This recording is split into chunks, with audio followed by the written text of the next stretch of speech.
By the late 14th century, Europe was experiencing one of the most turbulent periods of the Middle Ages. While kingdoms were locked in constant internal struggles, a new power was rising quietly yet relentlessly from the east, advancing steadily across the Balkans. This power was the Ottoman State.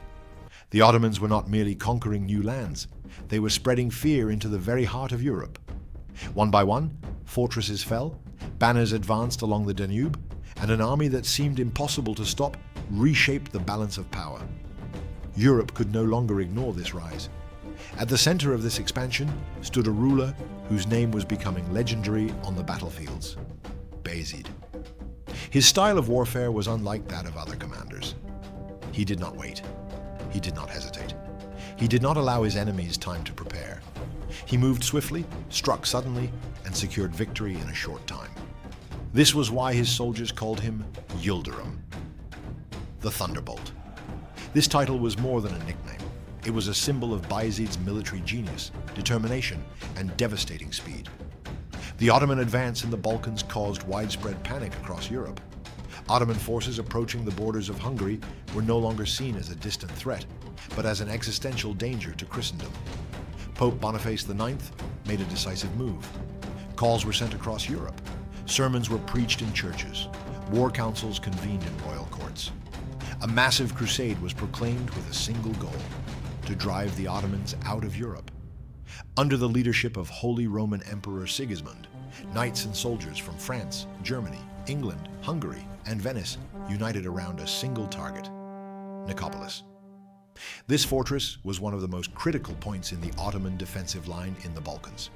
Situated along the Danube River, it served as the gateway of the Ottomans into Europe. The Crusaders believed that by breaking this gate, they could push the Ottomans entirely out of the Balkans. When the Crusader army, approximately 15,000 strong, arrived before the walls of Nicopolis, they were confident.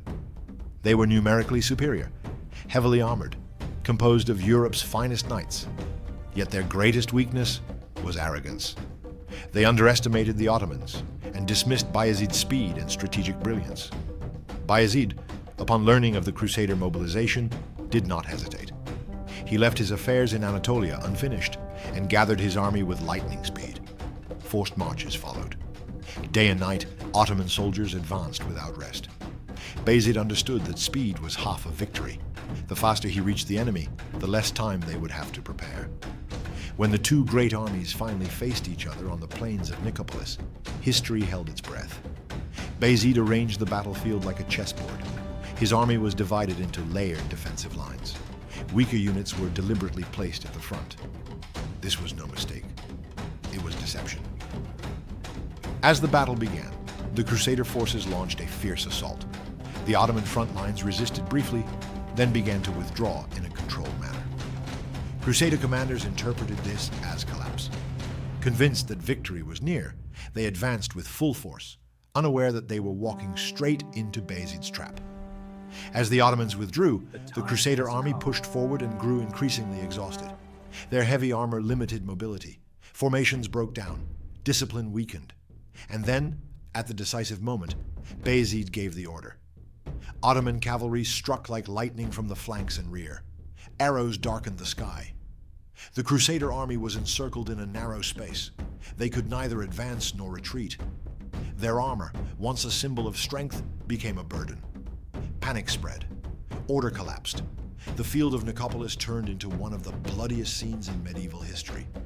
Throughout the battle, Bayezid remained in constant motion, issuing commands, reinforcing positions, and striking wherever the enemy showed weakness. This was the living proof of why he had earned the name Thunderbolt. When the battle ended, the Crusader army had suffered a catastrophic defeat. Europe's most powerful knights were either slain or captured.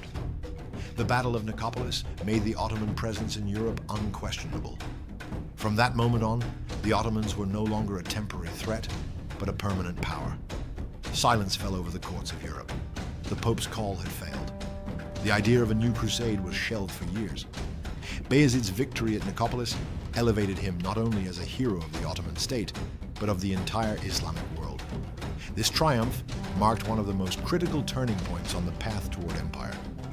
There are battles in history that are more than mere victories.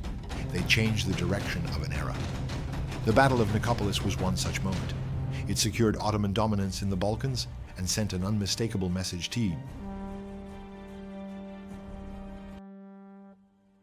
Thanks for watching. Subscribe for more historical documentaries.